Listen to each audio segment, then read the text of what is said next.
नमस्कार, आप देख रहे हैं प्राइम न्यूज। मैं हूं राजेश कुमार। वक्त यूपी प्राइम का है।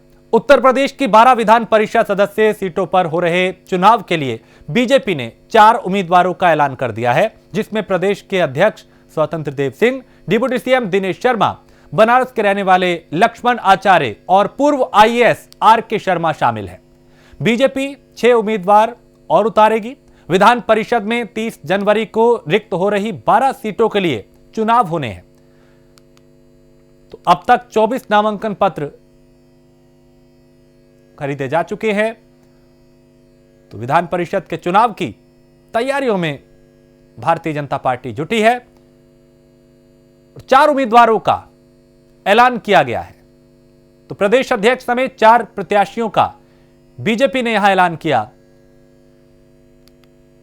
जिसमें पूर्व आईएएस ए.के. शर्मा को भी टिकट दिया है। ए.के. शर्मा यूपी में विधान परिषद का चुनाव लड़ेंगे। कल ही उन्होंने भारतीय जनता पार्टी का दामन थामा है, यानी पार्टी की सदस्यता ग्रहण की है।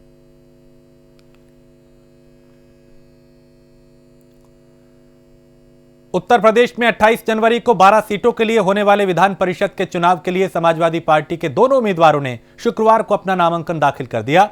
इस दौरान समाजवादी पार्टी के अध्यक्ष अखिलेश यादव भी मौजूद रहे।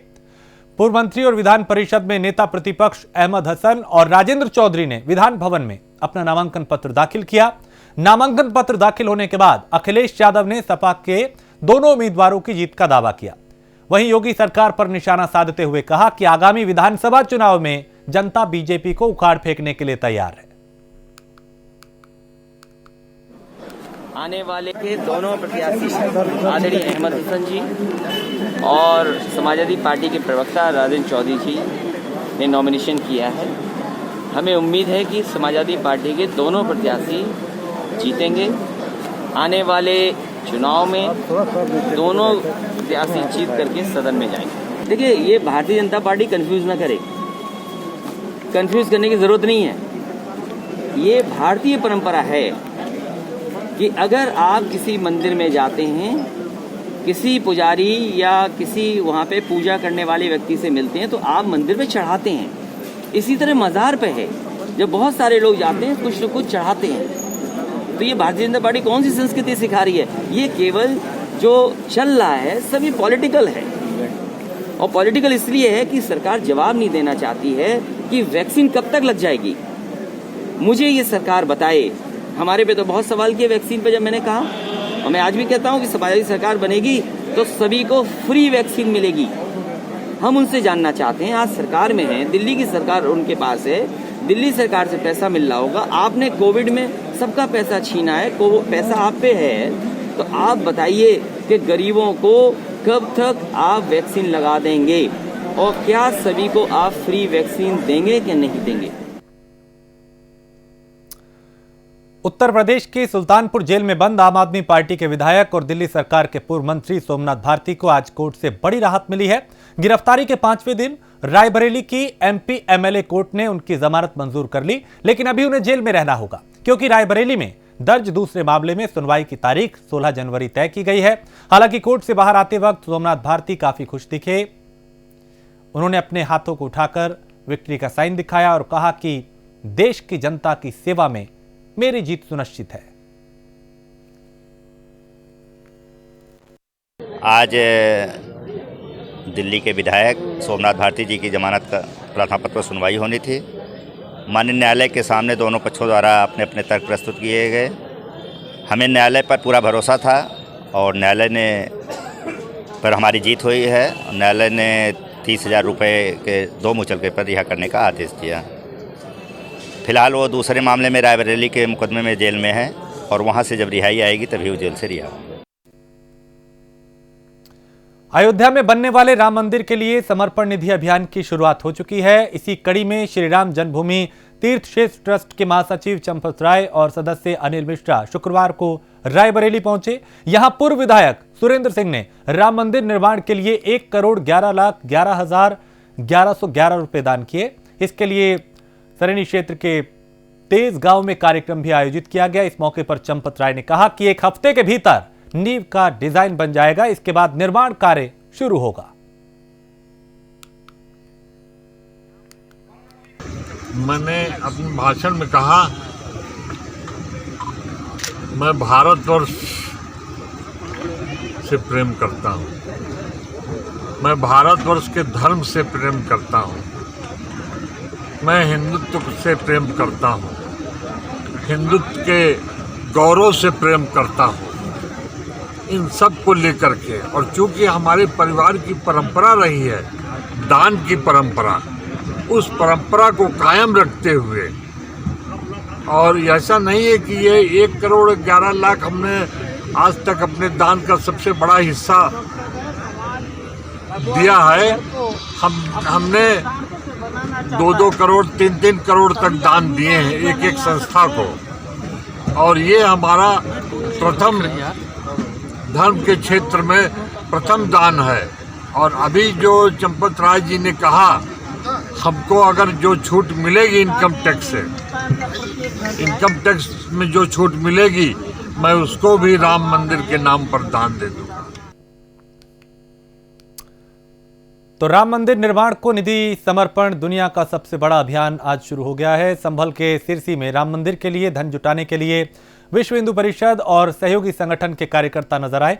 टोली के रूप में निकले कार्यकर्ता राम मंदिर निर्माण के लिए घर घर पहुंचना शुरू कर चुके हैं और इस अवसर पर मंदिर को अपना सब कुछ निछावर करने को आमदा कार्यकर्ताओं का जोश देखने को बनता है।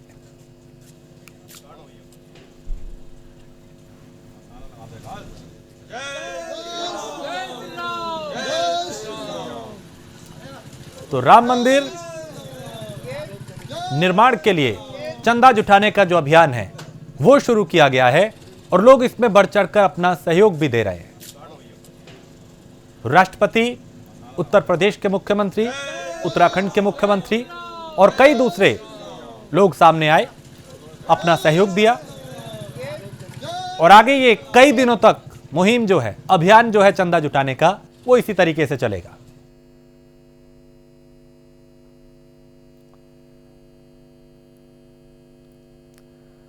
मुरादाबाद में बिना किसी कारण के नौकरी से निकाले गए सफाई कर्मचारी धरने पर बैठ गए और सभी ने अपने हाथों में कटोरा लेकर अनोखे तरीके से प्रदर्शन किया। सफाई कर्मचारियों ने जिलाधिकारी और नगर आयुक्त को ज्ञापन सौंपा। सफाई कर्मचारियों का कहना है कि अगर नौकरी पर वापस नहीं रखा गया तो वो आत्मदाह कर लेंगे।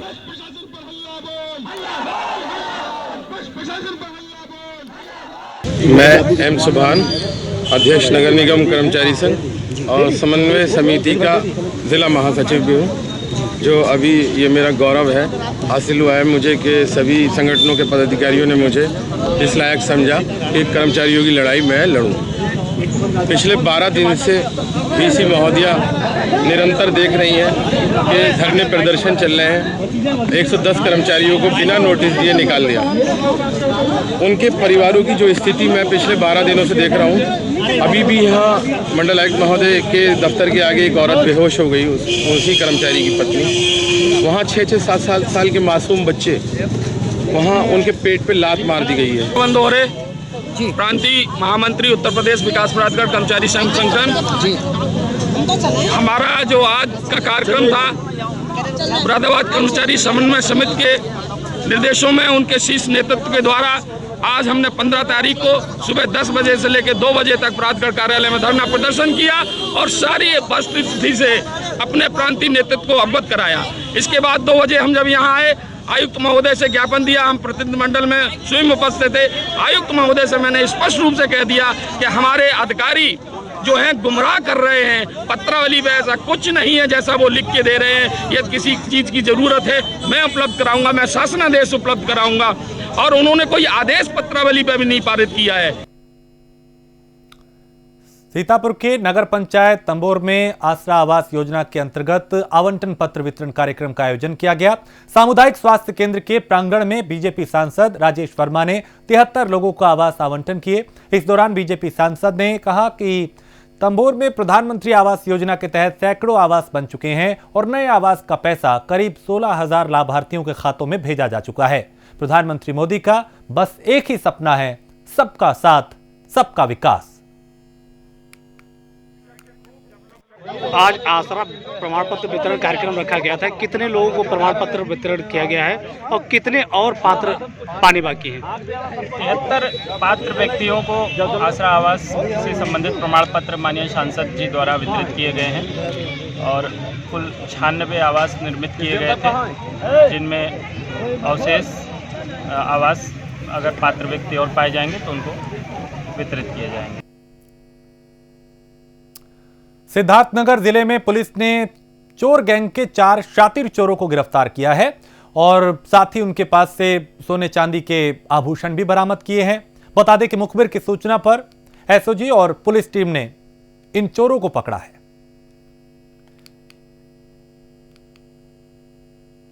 ये चोर नेपाल जाकर सामान बेचने की फिराक में थे। फिलहाल पुलिस ने आरोपियों के खिलाफ मुकदमा दर्ज कर आगे की कार्रवाई शुरू कर दी है। ये जनपद सिद्धार्थनगर में सिद्धार्थनगर की पुलिस, थाना सिद्धार्थनगर और एसओजी की टीम अपराध एवं अपराधियों के खिलाफ जो है ये कार्य कर रहे थे। जमुआर नाले के पास से 4 अपराधी असलम, मोहम्मद रईस, राजा राम और राजेश लोधी पकड़े गए, जिनके पास से काफ़ी मात्रा में नकदी, जेवरात, गहने और डीवीआर आदि सामान बरामद हुए हैं, जो विभिन्न चोरियों से जो है लिंक हुए हैं।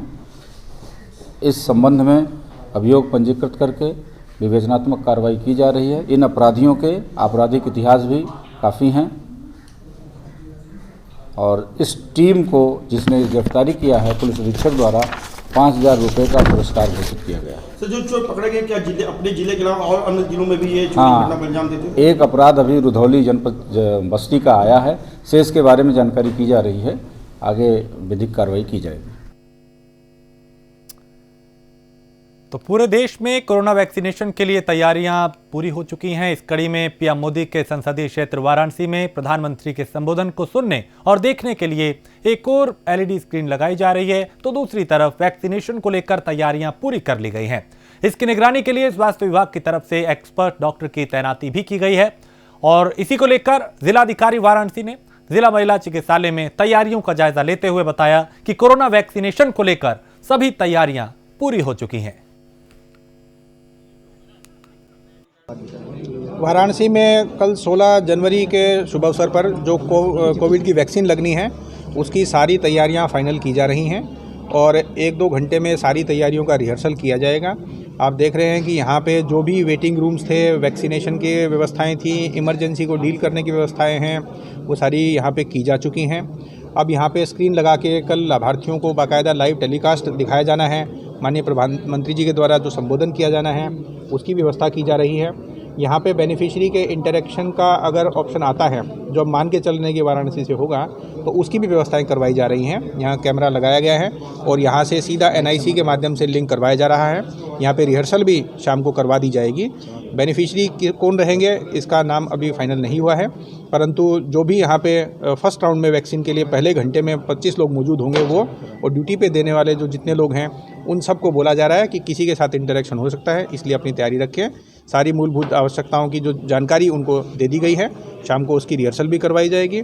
यहाँ पे जिला महिला अस्पताल में वैक्सीनेशन के लिए 100 लोगों का चयन हुआ है। 25-25 लोग हर घंटे के हिसाब से 4 घंटे में वैक्सीनेशन के लिए आएंगे। माननीय प्रधानमंत्री जी का संबोधन जब पूरा हो जाएगा उसके बाद ही वैक्सीनेशन का कार्य प्रारंभ होगा। वाराणसी में सुभाष पार्क महानगर प्रभारी जागेश्वर राजभर को धमकी देने और फर्जी मुकदमे में फंसाने के मामले में सुहेलदेव भारतीय समाज पार्टी के लोगों ने एसएसपी अमित पाठक से मिलकर गुहार लगाई। दरअसल सुहेलदेव भारतीय समाज पार्टी के महानगर जिला प्रभारी जागेश्वर राजभर को एक फोन आया था, जो अपना नाम डॉक्टर राकेश सिंह बताते हुए जागेश्वर राजभर को फर्जी मुकदमे में फंसाने की धमकी दे रहा था। जी, वाराणसी एसपी महोदय जी से आज हम प्रार्थना पत्र दिए हैं। कल मेरे मोबाइल फ़ोन पर एक नंबर से जय भीम नाम बोलकर और मुझे धमकी दिया गया कि तुम नेतागिरी करते हो और तुम्हारी हेकड़ी फर्जी मुकदमे में फंसा कर तुम्हें बंद कर दिया जाएगा और तुम्हारी मोछे नोच दिया जाएगा। अभद्र मेरे जान माल का खतरा है। इसी संबंध में आज मैं वाराणसी महोदय जी से मिलकर ये धमकी क्यों दी गई, किसके द्वारा दी गई? देखिए, ये धमकी राजनीतिक प्रेरित किया गया है। इस धमकी राजनीति के तहत बीजेपी के नेताओं द्वारा ये दिया गया है। क्या बात को धमकी दी गई? क्या ऐसा करने जा रहे थे कि धमकी मिली? ऐसा देखिए, महाराजा सुहेलदेव राजभर पार्क में, जैसे कि हम लोग के शिवपुर के विधायक हैं, शिवपुर के विधायक माननीय अनिल राजभर जी हैं और यहाँ के शहर उत्तरी के विधायक रविंद्र जायसवाल जी हैं, सूबे के दोनों उत्तर प्रदेश के मंत्री हैं। और कल इन्होंने शिलान्यास किया जिसमें महाराजा सुहेलदेव पार्क में भूमि निर्माण के लिए वहाँ पे शिलान्यास किया। और उस पार्क ऑलरेडी छोटा है, उस ग्राउंड जो बगल की ज़मीन है नगर निगम की है, उसमें हम लोग की मांग थी कि उसमें वहाँ पे बनाया जाए। मुरादाबाद में बहुजन समाज पार्टी की तरफ से बीएसपी अध्यक्ष मायावती का 65वां जन्मदिन मनाया गया। इस बीच बीएसपी ने गरीबों में कंबल बांटे, साथ ही इस दिन को जन कल्याणकारी दिवस के रूप में मनाया। इस बार कोरोना महामारी और किसानों के आंदोलन की वजह से केक नहीं काटा गया। लोगों ने मायावती की दीर्घायु की कामना की, साथ ही 2022 के चुनाव में जीत की उम्मीद करते हुए भी नजर आए लोग। बहुजन समाज पार्टी की राष्ट्रीय अध्यक्ष आदरणीय बहन कुमारी मायावती जी उत्तर प्रदेश की 4 बार रही उत्तर प्रदेश की पूर्व मुख्यमंत्री, पूर्व राज्यसभा सांसद, आज आदरणीय बहन जी का 65वां जन्मदिन मनाने के लिए हम लोग यहाँ पर एकत्रित हुए हैं। आदरणीय बहन जी ने इस वर्ष अपना जो जन्मदिन मनाने का जन कल्याणकारी जो दिवस के रूप में मनाती हैं, आदरणीय बहन जी ने कहा है कि ना इस बार हम लोग केक काटेंगे, ना इस बार लड्डू बटेगा, क्योंकि देश भी कोरोना जैसी महामारी से हमारा देश ग्रस्त है। और आज किसान भी अपने 3 कृषि कानून बिल के विरोध में धरने पर बैठा है। ऐसे में जो किसान दुखी हो, कोरोना वायरस की बीमारी का प्रकोप हो, तो आदरणीय बहन जी ने निर्णय लिया है कि इस बार हम लोग बिना केक काटे और बिना लड्डू बांटे अपने जन्मदिन को सादगी के तौर पर मनाएंगे। और आज के जन्मदिन पर ये हम संकल्प लेते हैं कि आदरणीय बहन कुमारी मायावती जी को हम लोग 2022 में उत्तर प्रदेश का 5 बार मुख्यमंत्री बनाने का काम करेंगे। ये हमारी सब। तो कल से पूरे देश में वैक्सीनेशन का आगाज होने वाला है। प्रधानमंत्री मोदी के संबोधन के बाद वैक्सीनेशन की प्रक्रिया शुरू होगी। सबसे पहले शॉर्टलिस्ट किए गए हेल्थ वर्कर्स को ये वैक्सीन दी जाएगी। कोल्ड चेन पूरी तरह से बना ली गई है। इस मौके पर हमारे संवाददाता अंकित श्रीवास्तव ने स्वास्थ्य मंत्री जयप्रताप सिंह से बात की। उन्होंने क्या कुछ कहा, उन्हें सुनते हैं। कल से पूरे देश और पूरे प्रदेश में वैक्सीनेशन की प्रक्रिया शुरू हो जाएगी। हमारे साथ ज्यादा बातचीत करने के लिए मौजूद हैं स्वास्थ्य मंत्री जयप्रताप सिंह जी। जयप्रताप जी, कल पूरे प्रदेश में कहां पर वैक्सीनेशन की प्रक्रिया शुरू होगी और क्या प्रक्रिया रहेगी इसकी? पूरे 75 जनपदों में 317 केंद्र हम लोगों ने बनाया है। तो 100 के बैच के हिसाब से 31,700 हेल्थ वर्कर्स हमारे पहले राउंड में ये वैक्सीनेट हो चुके हैं। कितनी मात्रा में वैक्सीन आ चुकी है और उसकी किस तरह से कोल्ड चेन बनी है और उसकी सुरक्षा में कौन कौन लोग लगाए गए हैं? 11 लाख लगभग आ चुके हैं, हमारे पास वैक्सीन आ चुके हैं। कोल्ड चेन, हर एक कोल्ड चेन जो आपका जिला अस्पताल से लेके नीचे सामुदायिक स्वास्थ्य केंद्र तक, वहाँ तक पहुँच गया है और उसकी पूरी सुरक्षा पुलिस के अधीन है। पुलिस के सब लोग कर रहे हैं, CCTV भी है, वो सारी चीजें उसकी व्यवस्था हो चुकी है। 2 तरह की वैक्सीन आई है, कोवैक्सीन और एक कोविशील्ड, कितनी मात्रा में है और उनको कौन कौन सी वैक्सीन किन किन को लगेगी, कि ये भी तैयार किया गया है? सब वो वैक्सीन बराबर है हमारा, क्योंकि पहले अप्रूवल मिला था कोविशील्ड को, इसलिए उनका सप्लाई जल्दी शुरू हो गया। तो 10,55,000 वैक्सीन हमको पहले उनका मिल गया, 20,000 कोवैक्सीन का है, वो मिल गया। दोनों बराबर है, दोनों में कोई अंतर नहीं है। वैक्सीन को पूरी तरह से सुरक्षित माना जाए, क्योंकि विपक्षी पार्टियां लगातार वैक्सीन को असुरक्षित मान रही हैं। पूरी तरह सुरक्षित है। इसमें राजनीतिक व्यक्तियों का बयान आप लोग न सीरियसली लें, क्योंकि ये तो वैज्ञानिक के द्वारा तैयार हुआ है ना, ये राजनीतिक द्वारा तो तैयार नहीं हुआ है। और वैज्ञानिक जो भारत के अंदर जो हमारे वैज्ञानिकों ने इसका निर्मित किया है, उसको हमारे DCGI ने पास भी किया है, ICMR ने पास किया है, तो हम तो वही मानेंगे। राजनीतिक लोग का इसमें कोई संबंध ही नहीं है इससे। धन्यवाद बातचीत करने के लिए। आप थे स्वास्थ्य मंत्री जयप्रताप सिंह जी, जिनका साफ तौर से यही कहना है कि वैक्सीनेशन जो वैक्सीन कल लगने वाली है वो पूरी तरह से सुरक्षित है और सबसे पहले हेल्थ वर्करों को ये वैक्सीन लगेगी। कैमरा पर्सन सौरभ के साथ अंकित श्रीवास्तव, प्राइम न्यूज, लखनऊ। तो यूपी में कोरोना के मामले कम हो रहे हैं। बीते 24 घंटों में कोरोना के सिर्फ 482 नए मामले आए, जबकि इसी दौरान 956 लोग यानी 956 लोग ठीक भी हुए हैं। यूपी में वैक्सीनेशन को लेकर क्या तैयारियां हैं, इसकी भी आज जानकारी दी गई और ACS स्वास्थ्य अमित मोहन प्रसाद ने क्या कुछ कहा, उन्हें सुनते हैं। कोरोना वायरस के संबंध में प्रदेश की स्थिति इस प्रकार है। विगत 24 घंटों में संक्रमण के 482 नए मामले सामने आए हैं। इसी अवधि में उपचारित होकर डिस्चार्ज होने वालों की संख्या 956 है। इस समय एक्टिव इन्फेक्शन के केसेस की कुल संख्या प्रदेश में 9,581 है। पिछली बार 8 जुलाई 2020 को एक्टिव इन्फेक्शन के केसेस की संख्या 10,000 से कम थी और अब 6 महीने से अधिक समय के पश्चात, 6.25 महीने के पश्चात पुनः एक्टिव इन्फेक्शन के केसेस की संख्या 10,000 से कम हो गई है। जो लोग संक्रमण के पश्चात अब तक उपचारित होकर डिस्चार्ज हुए हैं, उनकी कुल संख्या 5,77,475 हो गई है और प्रदेश में अब रिकवरी का प्रतिशत बढ़कर के 96.95% हो गया है, 96.95%।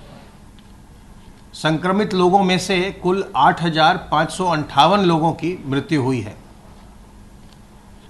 कल प्रदेश में 1,21,533 सैंपल की जांच हुई और अब तक कुल मिलाकर 2,59,63,058 सैंपल की जांच हो चुकी है। 9,581 एक्टिव केसेस में से 3,572 होम आइसोलेशन में हैं और 889 निजी चिकित्सालयों में अपना इलाज करवा रहे हैं। बाकी के सभी एक्टिव केसेस, एक्टिव मरीज राजकीय व्यवस्था L1, L2, L3 के स्तर के चिकित्सालयों में निःशुल्क इलाज करवा रहे हैं। ई संजीवनी पोर्टल पर कल 4,611 लोगों ने घर बैठे चिकित्सकीय परामर्श प्राप्त किया है और अब तक 3,96,039 लोग घर बैठे ई संजीवनी पोर्टल पर चिकित्सकीय परामर्श प्राप्त कर चुके हैं। सर्विलांस की कार्रवाई के अंतर्गत 1,82,850 इलाकों में 5,06,633 टीम दिवस के माध्यम से 3,12,64,221 घरों का सर्विलांस किया गया है और इनमें रहने वालों की संख्या 15,19,54,115 है। एक आयुष्मान भारत के गोल्डन कार्ड बनाने का अभियान 15 दिसंबर से 14 जनवरी के बीच चलाया गया था, 1 महीने का, और इस अभियान के दौरान 10,07,000 से अधिक नए गोल्डन कार्ड बनाए गए हैं। इसी अभियान के दौरान 3,67,000 से ज़्यादा ऐसे परिवारों को जिनके घर में एक भी गोल्डन कार्ड नहीं था, जिन्हें इस योजना से कोई लाभ नहीं प्राप्त हो पा रहा था, उन्हें इससे जोड़ा गया है। 3,67,000 से ज़्यादा नए परिवारों को गोल्डन कार्ड प्राप्त हुआ है। कल से वैक्सीनेशन का कार्य प्रारंभ हो रहा है, लेकिन जब तक इसकी कोई निश्चित दवा नहीं है और जब तक आपको वैक्सीनेशन नहीं हो जाता है, तब तक सावधानी बरतते रहिए। अपने हाथ को साबुन पानी से साफ करते रहिए, अपने मुंह और नाक को ढक कर रखिए और लोगों से 2 गज की दूरी बनाकर रखिए। 2 गज की दूरी और मास्क है जरूरी, इस मंत्र का उपयोग करें। संक्रमण से बचे रहेंगे। सावधान रहिए, सतर्क रहिए, स्वस्थ रहिए, संक्रमण से बचे रहिए और प्रसन्न रहिए। तो 2 गज की दूरी और मास्क है जरूरी, ये अपील बार बार की जा रही है और जरूरत भी इस बात की है, भले ही वैक्सीनेशन शुरू हो जाए लेकिन इस नियम का पालन जरूर करना है। बुलेटिन में इतना ही। देश प्रदेश की बाकी खबरों के लिए आप देखते रहिए प्राइम न्यूज।